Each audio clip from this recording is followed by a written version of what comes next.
Hey, thanks for tuning in for another episode of TPS Traffic Jam. Today we have different guests, because that's what we do. See, every episode is different guests. Today we've got Blaise and Jeff, and they are with Right Track Racing. We are. So nobody knows what that is. Well, I shouldn't say nobody. There's probably a lot of people who know exactly what that is, but let's assume that they don't. What is Right Track Racing? We are an anti-street racing and stunt driving initiative that we started, Jeff and I, while we were working in the community response unit with 43 Division. Right on. So the goal is to get people to do the right thing, race on the track instead of the road? That's right. We're also working with several other venues where we're trying to get people that are interested in the trades, anything to do with automotive, whether it's designing of cars or working on cars or even racing. So not only do you have cool shirts and logos and merch, but you're actually you're a car enthusiast. This is how you started. It's not just because you were trying to get people to be safer. It's that you actually have a love for the sport. Yeah, that's right. Yeah, both me and Blaise have been in car and culture for a long time. So we were working together in the community response unit. We kind of hit it off, and that's how this thing all started. And so far, how long have you been doing it? So we got kind of shut down there during COVID, but actively at the doing the presentations and what have you for a year, and since we got opened up again, but we have been chiseling away at this for close to 2 years now. And I know you mentioned that you're in the process of building a car, right? That's right. So we got our own race car that was built by Jeff and I. It actually just came back from the body shop yesterday. So this is a very exciting time for the project because essentially it was already put together and then we took it apart to get it painted. Okay. And then we're going to have it at our community events, car shows, racetracks this summer. And is the plan to drive that car in and race it, or is it mostly a showpiece? We will race that car, but it's both. Okay. So it's it's a representation of ourselves that we are car people and we built it, as well as racing the car and having some fun with it as well. I love it, and I've got friends who are racers. I appreciate the whole game. I've learned a lot about the racing industry recently because of my friend Brian Max, but it's not what many people think. There's so many different ways to participate on tracks with your own vehicles. Like, you can get exposure to racing and get that thrill without doing it on the road and putting people at risk. And I guess that's a big component of what you talk about. Yeah, people don't realize there's options out there. You could take your own car to the track, and you can build a little race car. It doesn't have to be crazy expensive. Obviously, there's a range. Yeah. Real race cars do get up there, but you can start off small, and there's lots of tracks around the area. Unfortunately, they're not that close to Toronto, but they're out there. I was going to say, most of the people, when I talk about take it to the track, they go, well, build a track closer to us and maybe we will. That's the excuse. And it is an excuse, because anyone who's determined to do it right knows where to go and goes there. Well, you have to support our local tracks. I mean, they're not going to build race tracks for free, right? So you got to get out there, use these tracks, and maybe one day they will build one closer. Well, you make a really good point. Support the local track. Yeah. So when you go there and people start going to the track and it's just so busy and they're making so much money, maybe they'll build another one because they'll have that revenue. But if no one shows up and no one's willing to take the drive, how do you get them to invest? And I think some people have said, well, the government should do it because you want us to be safe. Well, no, that's not how this works. You want something, you make it happen. And just like you guys have made this happen with Right Track Racing. It's tough. It's a tough thing to get going, a racetrack. There's a noise aspect to it and what have you. So, you're not going to put a racetrack near a residential area, obviously. Not mine anyway. No, and I wouldn't be happy about it either, right? And as much as I'm a car person, but we did go to an event just recently in towards the end of the season, where a drifting team was racing on a go-kart track, which there's go-kart tracks close by. So, that's another option, and the drifting seems to be pretty popular with the younger crowd. So they're drifting full-size vehicles on a go-kart track, or go-karts on a go-kart track? Well, full-size vehicles. Yeah. I would have never thought that would be possible to do that. So that's interesting. So I actually would think the same. And when I got talking to our drifting teams, they actually told me that they enjoy doing it on the go-kart track because there's more turns. Interesting. Right? So they consider it to be more fun. I can see that. And closer is a big sell. And it's covered under the exemption of the HTA permitting stunt driving on that facility. You're not breaking the law. Right. Right.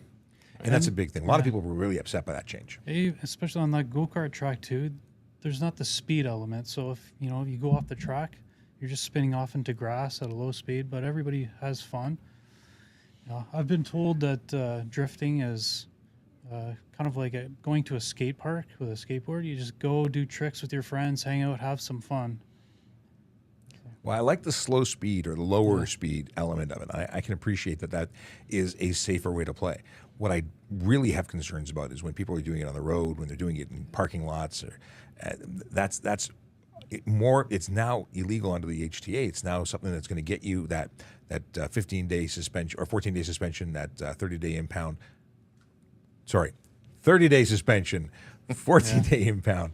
It's going to trigger those things because of the issues that were taking place with all the takeover events. So it's really cool that there's venues that are supportive of it. So is drifting part of your curriculum, if that's the right word? So I can't give it away quite yet, but we are partnering up with a drifting team that will be on our social media in the next few weeks. So where can people find you on social media? righttrackracing.ca. It will have all our social media listed on our website. Awesome. One easy place to find you and follow you. And you're on TikTok. You're on all the platforms. Yes. Twitter, Instagram, Facebook. Right on. And then soon I'm sure you got to take over YouTube when you start getting into that long form content. We'll see where this goes. Yeah. Anything is possible at this point. Now, something that you mentioned to me before is that a lot of what you do is on your own time. So this week, I finished at 7 a.m. on Monday, and I haven't had a day off yet because of Right Track Racing. But there's a lot of passion behind it, and so for me, it's not time. It's something that I enjoy doing, and it keeps me grounded. Yeah, when we started this whole thing, we were both in the crew at 43 Division, and the crew, they disbanded the crew. So we kind of moved on in separate directions, and we've actually started this now as a non-for-profit organization. So again, we're doing it a lot on our own time, and because we don't have that flexibility to do it at work anymore. Because you're not even on the same shifts all the time, right? So I think it's really important to highlight the fact that this is a passion project, that you're doing it because it's the right thing to do and you believe in it. Because so often people think that police officers only do things because they're being paid to do it. Right. You're on social media, they say to me, because, you're getting paid. Well, I am being paid, but I also put in all the hours when I'm at home responding to questions in my underwear because I'm doing this all the time. If I'm before bed, I'm constantly on social media. You guys are constantly doing this on your own time because it's important. I really appreciate that. It shows such a commitment to the community and the car culture and doing the right thing and keeping people safe, and it's awesome. So thank you for giving up your own time to do these things. And our pleasure. Thank you. I appreciate that because a lot of work goes into it, and it's sometimes it's little things behind the scene that takes a lot of time. It took us a lot of time to set everything up, and we're finally at the end stages of the setup, and we're looking forward to holding our events this summer. And what kind of events can we look forward to seeing you at? Well, we're looking to hold a car show in August. It'll be kind of a fundraiser for the drag race car that we're building, and to get our promote our sorry. I trip over my words all the time. You're in good company. Promote the program, get our name out there, and inspiration for young kids who want to get into car culture, and we'll show how to do it safely, responsibly, and legally. And we're also working with a drift team, so we're doing a couple events alongside with them. It's an all ladies drift team, actually. Right on. And like I said, I'm going to hold that under my hat until we. Are there a lot of all ladies drift teams that we're going to be wading through tons of listings if we try and figure it out ourselves? I'm sure there's quite a few out there, Okay. but I'm sure you can figure out if you really want, just from our social media. But so we're doing some events with them at Shannonville at the racetrack, as well as Toronto Motorsports Park. Okay. Toronto Motorsports Park is we're going to be doing a few things with them as well, where they're holding events for school grade 12s that are looking to get into the trades. So we're working with them as well. I don't have any dates for that as of yet. We're still trying to iron everything out, but there's all that stuff coming up, and then any community events that come up along the way we'll be at as well. Awesome. What is the ultimate goal? Like, where do you see this program being in 5 years? So the ultimate goal, and I quite often tell the students that have had this presentation that we do, and I'll get into the presentation that we do in a couple of minutes, but the goal for me is, it started for me in high school. So at 16, I start doing body work on cars, and by the time I'm 19, I'm racing cars in the street, right? And you realize how dangerous it was, especially when you become a police officer and you realize the speeds is what kills, right? So, I can't change the 25-year-old's mind that's out there shutting down intersections. They already chose to do that. They're adults. Maybe one day they grow out of it and they stop doing it. But so we mainly focus our presentations on the grade 11, 12 students that are getting to the point where they're driving their cars. They're getting their G1s, possibly getting their G2s soon. And we've actually had a couple of students in our classes that even had race cars. So, whether that's family or what have you, I don't know. But in 5 years, if we can get ahead of that and maybe change some of the culture and show those students not to get involved with that. We even go as far as we tell the youth that are passengers in a car, says, if your friend's driving around and they're doing 150 down Lawrence Avenue, and you have an opportunity to get out of that car, it's time to go. Call us, call your parents. We'll get you home one way or another, because, and I mean, I'm sure you've seen it in your profession, and we've seen it a few times as well, where somebody's driving erratically, and it's the passenger that gets killed, not the driver. Right? It's scary just how often that's the case. Yeah. Our mission statement is to prevent street racing and stunt driving through education over enforcement. Kind of sums up what we're all about. And not that, I don't want to make it sound like, we don't want to make it sound like enforcement is not important. It is important. Mm-hmm. It's very important, because sometimes that's the only way people get it, right? But like I said, if I can get ahead of it with, or we can get ahead of it with the youth, maybe we do make a difference. I think you're on it, because you're talking about a separate organization where you can partner with all sorts of people to help educate and get people before they make the poor decision. Right. If you can prevent them from going down that road altogether, that's awesome. And then, leaving the traffic and uniform officers who are out there looking for the people who've chosen to break the law, that's when the enforcement kicks in. I totally get it. So I think that your mission statement's right on the money. Yeah. Because your program isn't an enforcement program. It isn't a police program per se, even though you're both police officers. Right. We want to be a friendly face that people know they can reach out to us and ask questions. Yeah. And, instead of waiting to get that ticket in their hand to figure out, oh, they shouldn't have done that, call us ahead of time. We'll talk about it to make sure you don't get that ticket in the first place. And they don't understand many times what the consequences of those tickets are. Stunt driving charges that carry those roadside suspensions and impounds have costs, and that's one thing. But that's not even getting to court yet. Right. If you're convicted in court, it's a $2,000 to $10,000 fine, a $1,000 to $3,000 suspension, up to 6 months in jail, and you can work through an escalation process where you actually get a lifetime suspension on your driver's license. I don't think that people who are trying to have a good time understand the true consequences.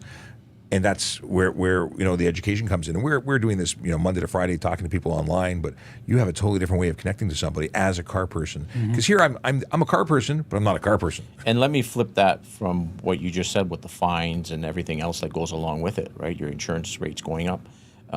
So for $50 or $60, you come out to a drifting event, you do that all day and not have to worry about getting in trouble. Right? Yeah. This is what we're trying to drive home. Right? You know, you flipped it in a direction that I want to go. What do you think the motivation is for people who are drawn to drifting, racing? Because very often I hear excuses. Well, we've been cooped up for so long. We're just trying to have fun. Just leave us alone. We're not hurting anybody. Like, there's all sorts of excuses as to why stunt driving on the road is okay, when it's quite obviously not, because we see the carnage that it creates. It's a lot of, and many people who haven't experienced it trying to defend it, saying, well, I've been doing it, I've gotten away with it, I haven't hurt anybody. You know, what do you think the motivation is? And is it the same payoff doing it on the track? I think some of the draw to doing it on the street is just the thrill of running from the police and doing something you're not supposed to. I don't know if we're ever going to reach those people, but you know, the people that kind of fall into that crowd who are not there for that reason, you know, I think we can reach those people and get them to take it to the track. And you can still have a thrill at the track. You know, maybe not running from the cops kind of thrill, but you know, I don't understand the running from the cops. As a Neither do kid, obviously I became a police officer, so I wasn't someone who was anti-police, but I don't think that's stress I want. Like, No. It's not for me. I wouldn't want it. If lights go on behind me for whatever reason, my first instinct is still, what did I do? Yeah. Like, honest people generally don't want to see the police behind them, and Right. and if that's an exciting thrill, that's a problem there.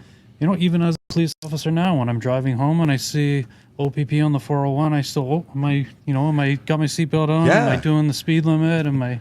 Why is he looking at me? Who's looking at me? Stop I'm looking not- at me. Exactly.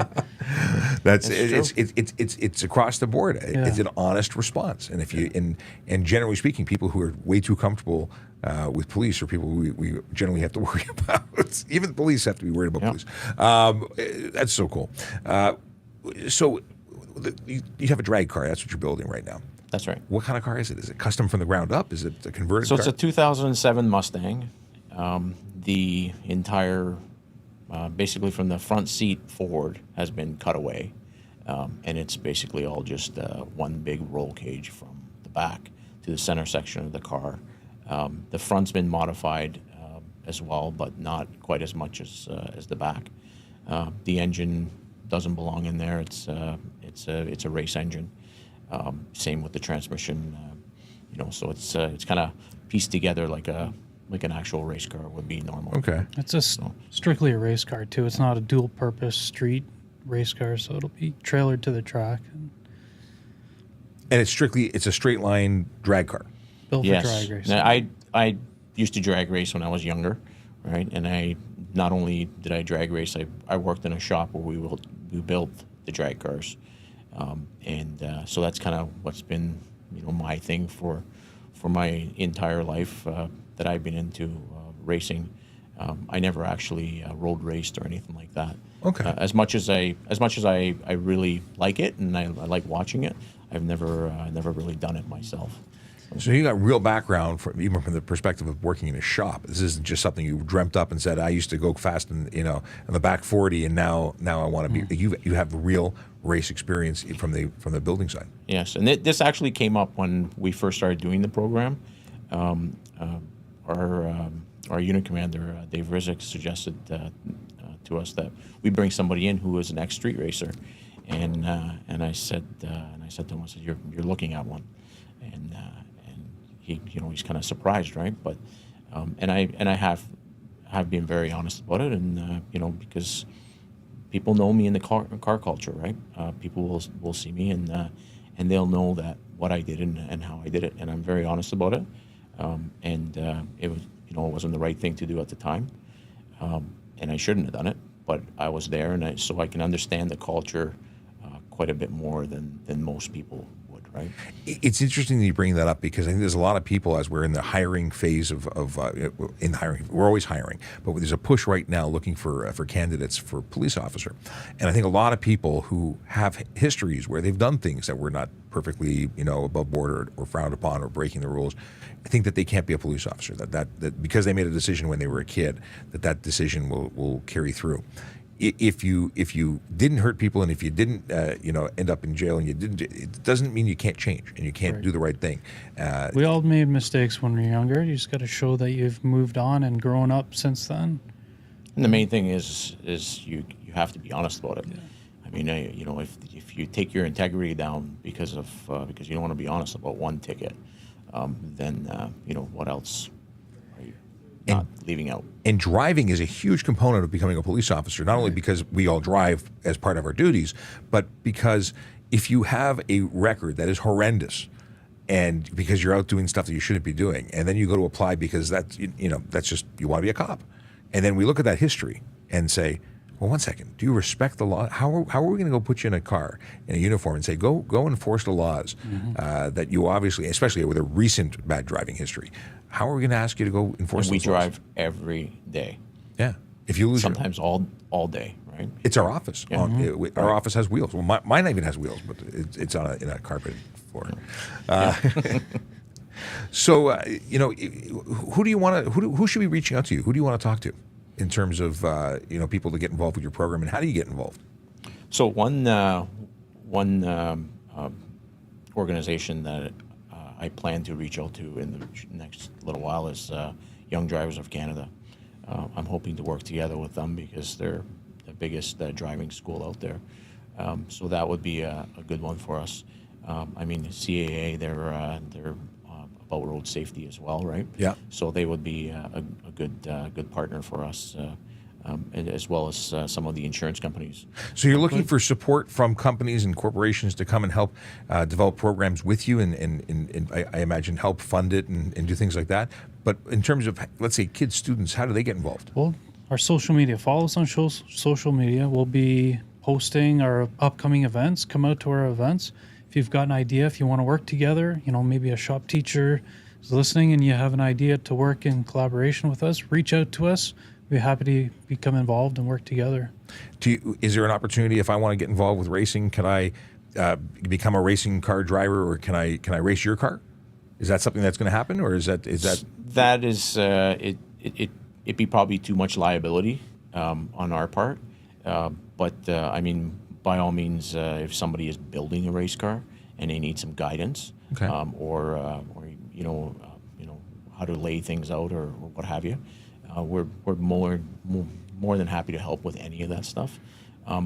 Putting somebody in a race car, that'd be a little bit more. I can see the concerns there, yeah. but I just want to ensure that anyone watching or listening understands that you're primarily education and support and all of the good stuff. But there are programs, because Travis Hill of Tooth Racing, they're in Kayabogi. I never say this. Kayabogi, did I say that right? In Ottawa? It's a racetrack out there. They're auto sports. I'm gonna hear from him later. He says you didn't say it right. but they have in the Ottawa area. They have a school. You can go and rent time in a what is it, a Civic or a Miata? I think it's a Miata. I think Miatas and Civics, depending if you want front wheel or rear drive. They go into BMWs. They go into even open wheel cars. They have a full program. Now it's not cheap. But someone who's really interested in becoming a professional racer can go from zero to hero by going through their program. Yep. And I just didn't. I wanted to make sure that we were on the right. So it's a different element. You're not doing the training per se, but you're giving guidance and education. Right. It's both are important. It just depends on where you're at in the game.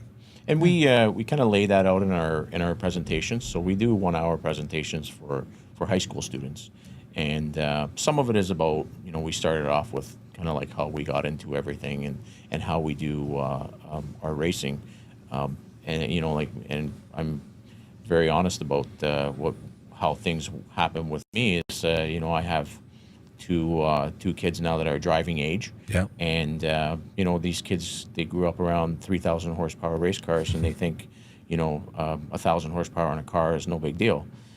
So then you get to a point where you're like, okay, well, I've created a monster here. What do I do? Right? You got to harness it directly. Right. So and if you have my kids that are at risk, the average kid that is not into race cars, just driving their mom's Civic or what have you, can be just as much at risk, because we have a power, or the PowerPoint, one of the case studies we have is two students left the school in Scarborough, and they're driving their mom and dad's car, and they start racing across Ellesmere, and one of them loses control, and they killed one of their grade 12 friends from their class, who was walking on the sidewalk. And I always tell people, when things like that happen, it doesn't just affect the person that, like the direct people around that person that was killed.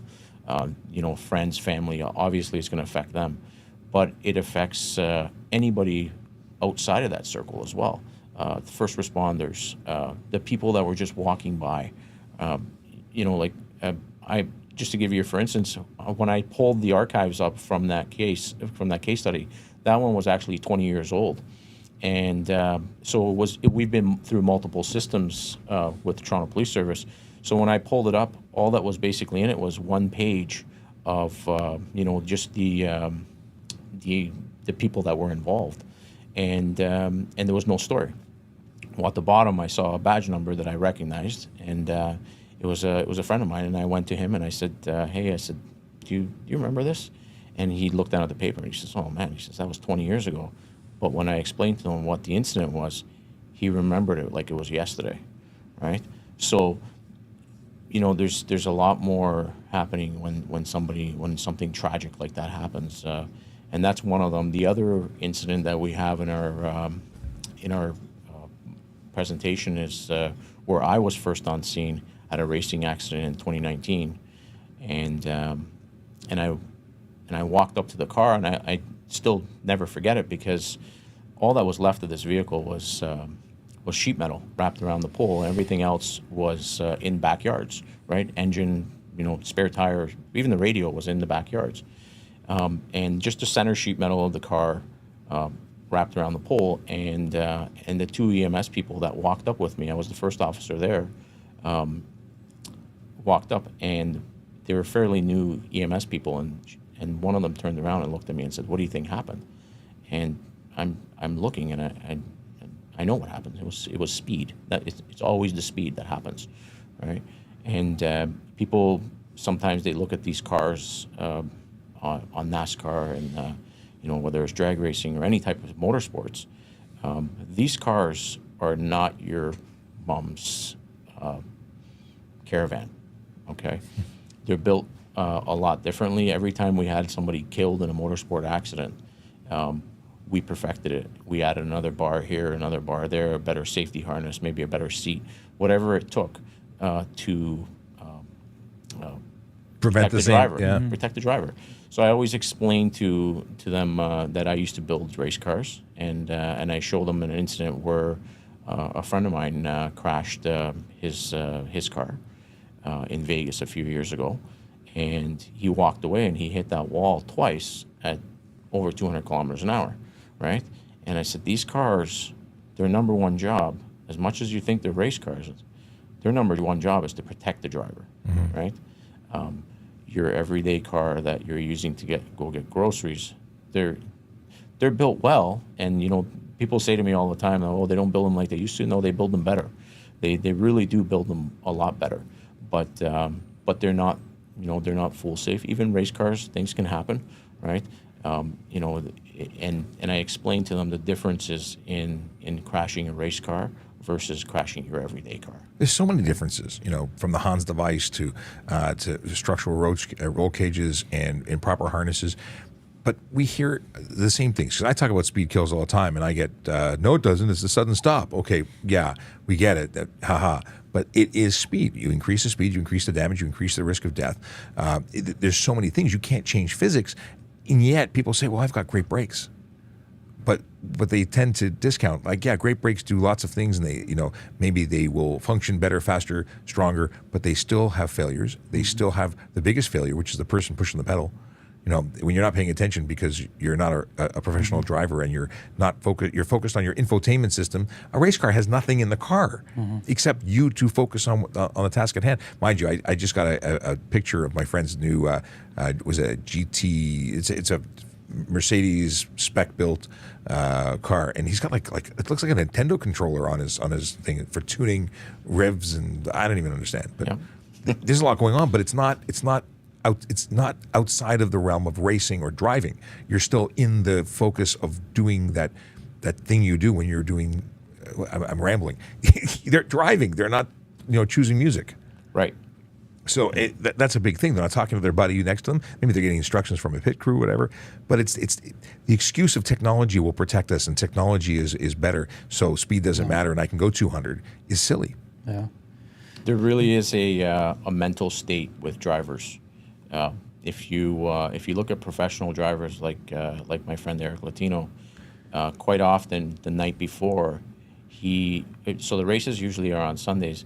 He will do everything within his power to keep his mental state right on Saturday night leading into race day. You will never see him, coming out to the restaurant and having a few drinks and partying. You really have to have your mind on that race car because it'll slap you in the face and make you look stupid. All the technology in the world going into the car still doesn't make the street a racetrack. You're still going to have pedestrians, kid chasing balls on the streets, the unexpected. At the racetrack, you have safety barriers, you have first responders there. You don't have to worry about somebody making an illegal turn in front of you.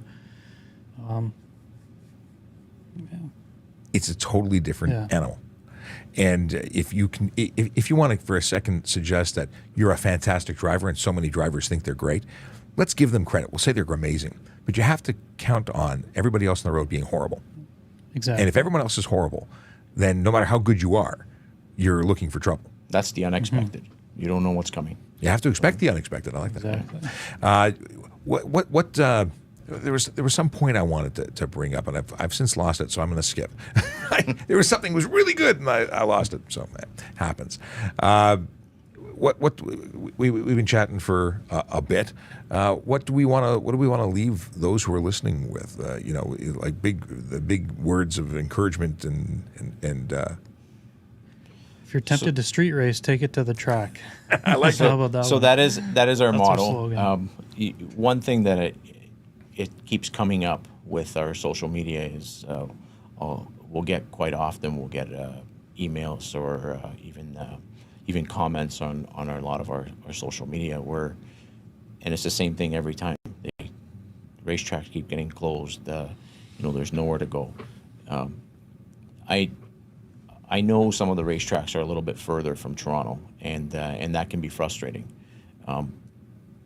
But I would hope that we can have some people that will say, you know what, I'll just make that drive and go to the racetrack. It's worth the drive. Or I'll go out to that drifting event at the go-kart track that's only 45 minutes away, versus I'm gonna take my life into my own hands.